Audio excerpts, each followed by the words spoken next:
صاحب ہیں, محبت سے بلاتے ہیں, بہت زیادہ بلانے والے ہیں, ان کے ہاں چلا جاتا ہوں. میں نے دیکھا تو ان کا بھائی جو ہے ایسے چل رہا تھا تو ہاتھ میں تسبیح تھی, بات تھوڑی کرتا تھا, تسبیح زیادہ پڑھتا تھا. اس کا دبئی میں بہت بڑا کاروبار, جسے کہنا چاہیے بہت بڑا کاروبار دبئی میں. اللہ کا گاڑی میں جا رہا تھا, کچھ لوگ آئے, گاڑی کا دروازہ کھولا, بیٹھے, مجھے لے گئے. پھر میرے گھر والوں کو مہینوں پتہ نہ چلا, اور اس کے بعد بڑی اذیتوں کے بعد میں چھوٹا. اب وہاں بیٹھ کے پھر اللہ ہی تھا تنہائی میں, اور تو کچھ تھا ہی نہیں. کہا کہ وہ اللہ سے ذکر کرنے اور باتیں کرنے کی ایسی کوئی مجھے عادت سی پڑ گئی ہے. اب لوگ مجھے کہتے ہیں کہ آپ جیل کی اذیتوں کی وجہ سے خاموش ہو گئے ہیں. میں لوگوں کو لاکھ کہتا ہوں, نہیں, وہ مانتے نہیں. ایسے نا بندہ کوئی غم کی وجہ سے بعض اوقات نا چپ ہو جاتا ہے. وہ کیوں کہتے ہیں؟ اسے چپ لگ گئی ہے, خاموش ہو گیا ہے. تاکہ میں لوگوں کو کہتا ہوں نہیں, میں جیل کی وجہ سے خاموش نہیں ہوں. اس قید نے, اس جیل نے میرے اوپر جو آزمائش بھیجی ہے, اس قید نے اور جیل نے میرے اوپر جو آزمائش بھیجی ہے, اور میں پھر وہاں ذکر کا عادی بنا, دعاؤں کا عادی بنا, تسبیح کا عادی بنا, اعمال کا عادی بنا, اور وہ عادت سی پڑ گئی ہے. اور وہ عادت سی ایسی پڑی ہے کہ بس سارا دن اب اسی میں لگا رہتا ہوں. سارا دن اب اسی ذکر میں اور اسی یاد میں لگا رہتا ہوں. کہیں ایسا نہ ہو ہم بھی اگر ذکر سے غافل ہوئے, تسبیح سے غافل ہوئے, خدا نہ خاصا ایسی آزمائش آ جائے, اور پھر ہم ذکر اور تسبیح اور اعمال کے عادی بن جائیں, اللہ سے عافیت مانگے. اور اگر ہماری زبانوں پہ تسبیح ذکر آ گیا ہے عافیت کے دنوں میں, تو سمجھ لیں یہ اس کی عطا ہے, یہ اس کی نعمت ہے, یہ اس کی کریمی ہے, یہ اس کا فضل ہے. اس نے بہت بڑی آزمائش سے پہلے ہمارے اوپر اتنا کرم کر دیا, اس کا بہت بڑا کرم ہے.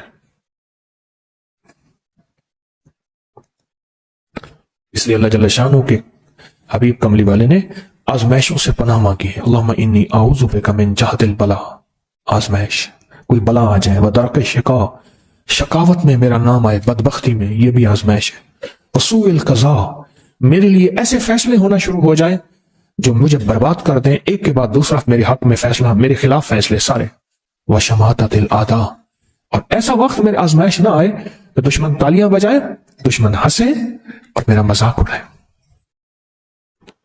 اس لیے میرے آقا نے, میرے حضور نے آزمائشوں سے پناہ مانگی ہے, عافیت مانگی ہے. اللہم انی اعوذ بک من زوال نعمتک, اللہ نعمت دی پھر اس کا زوال آ گیا.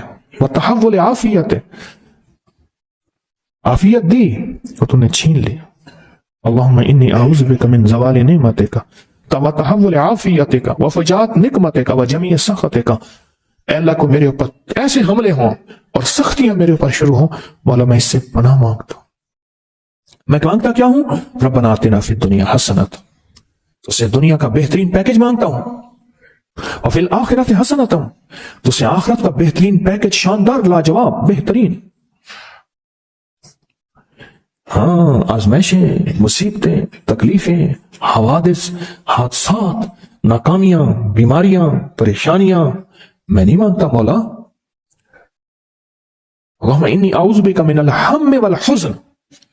ہم کہتے ہیں ٹینشن کو, انزائٹی کو, اسٹریس کو, ڈپریشن کو, اندر غم ہے باہر پتہ ہی نہیں, اس کو ہم کہتے ہیں. اور حزن کہتے ہیں جس پہ ہائے ہائے ہو.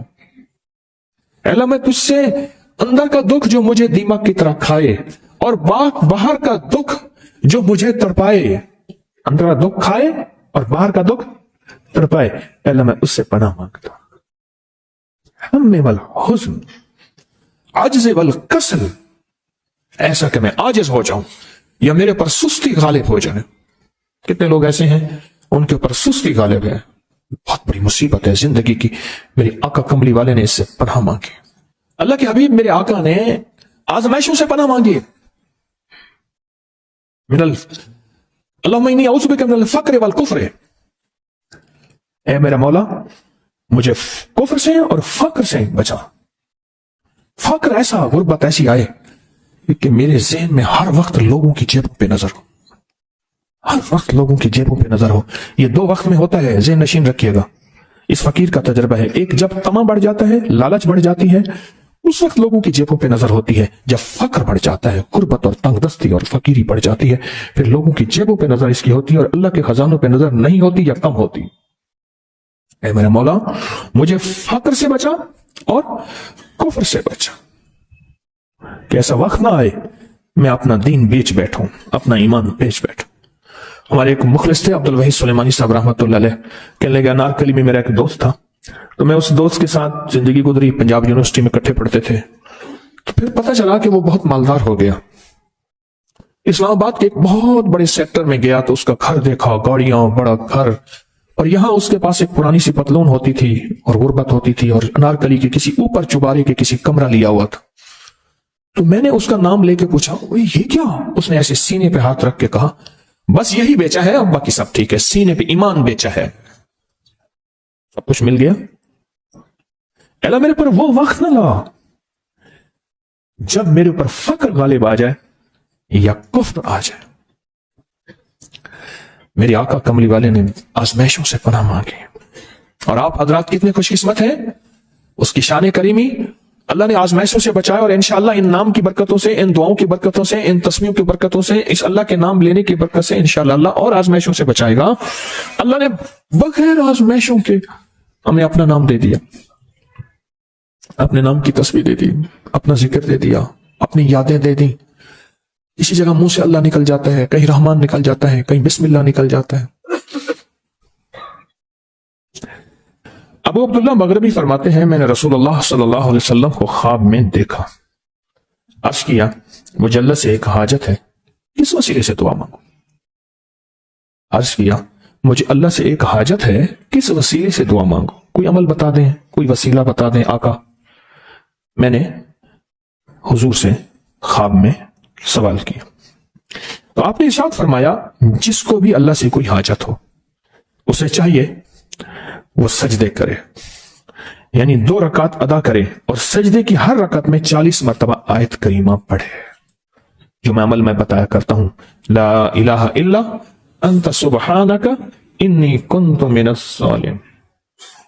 جب بھی کوئی مشکل ہو، الجھن ہو، پریشانی ہو، کوئی تکلیف ہو، کوئی مسئلہ ہو، تو میرے حضور نے فرمایا کہ تو ایسا کر،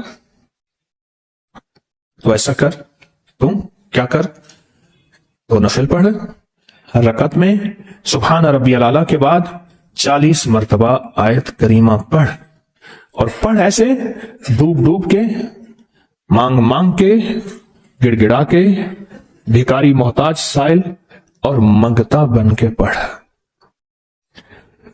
اور حدیث میں آیا کہ کوئی مصیبت زدہ اس کو نہیں پڑھتا جس کی مصیبت دور نہیں ہوتی. آیت کریمہ کو فرمایا کوئی مصیبت زدہ اگر پڑھ لے اس کی مصیبت دور ہوتی ہے. اور ایک اور حدیث میں ہے کہ کبھی ایسا نہیں ہوا کہ کسی مسلمان آدمی نے کسی چیز کے لیے اسے پڑھا ہو اور اس کی دعا قبول نہ ہوئی ہو. اور اس کو ترمذی اور نسائی نے روایت کیا ہے. میرے آقا فرماتے ہیں کہ میں جب شب معراج میں میرا ایک شخص پر گزر ہوا جو نور عرش میں چھپا ہوا تھا، عرش کے نور میں اتنا ڈوبا ہوا تھا، خود چھپا ہوا تھا عرش کے نور میں. میں نے پوچھا یہ کون ہے، یا کوئی فرشتہ ہے؟ فرمایا نہیں. میں نے کہا تو پھر یہ کون ہے؟ فرمایا ایک انسان ہے، جب دنیا میں تھا تو یاد خدا اسے اس کی زبان پر تر و تازہ رہتی تھی، اس کا دل مسجد میں لگا رہتا تھا. آج اللہ کے حضور یہ نور عرش کے نور میں اتنا ڈوبا ہے کہ خود چھپ گیا. دو چیزوں کی وجہ سے، ایک اس کی زبان ہر وقت اللہ کی یاد سے تر و تازہ رہتی تھی. جو دم غافل سو دم کافر، میں نے مرشد سبق پڑھایا ہو. حضور کہتے ہیں میں مرشد کے پاس گیا، میں نے کہا حضرت کو نصیحت فرما دیں. فرمایا میری نصیحت یہی ہے جس دم غافل ہوگا سمجھ لے وہ دم تیرا کافر ہے. اور کافر کے معنی اصل ہیں انکار کے، وہ تیرا دم اللہ کے ساتھ جڑا ہوا نہیں ہے. اور میں ذکر کرنے والوں کی مثال زندہ کی ہے اور ذکر نہ کرنے والوں کی مثال مردہ کی ہے. حضرت خالد بن ولید نے فرمایا ایک طرف ہزاروں تھے اور فرمایا مجھے چند دے دیں. تو پوچھا آپ کو چند کیوں دیں؟ کہا وہ سارے مردہ ہیں. وہ کلمہ پڑھنے والے نہیں تھے، وہ سارے مردہ ہیں، مجھے چند کلمہ پڑھنے والے دے دیں، یہ سارے زندہ ہیں اور یہ غالب آئیں گے، اور یہی ہوا، اور یہ کلمہ پڑھنے والے غالب آ گئے۔ آپ نے فرمایا کہ غافلوں کے درمیان اللہ کی یاد میں لگا رہنے والا ایسا ہے جیسے خشک درختوں کے درمیان سبز درخت ہو، اور جو غافلوں کی جماعت میں جو خدا کی یاد میں لگا رہتا ہے اللہ ہی اس کو جنت میں ٹھکانہ دکھائے گا۔ ہماری اس ویڈیو کو لائک کریں، سبسکرائب کریں اور زیادہ سے زیادہ لوگوں کو سبسکرائب بھی کروائیں۔ آپ لوگوں کے لیے صدقہ جاریہ بنے، اللہ آپ کی تمام مشکلات کو ختم کرے گا۔ یا رسول اللہ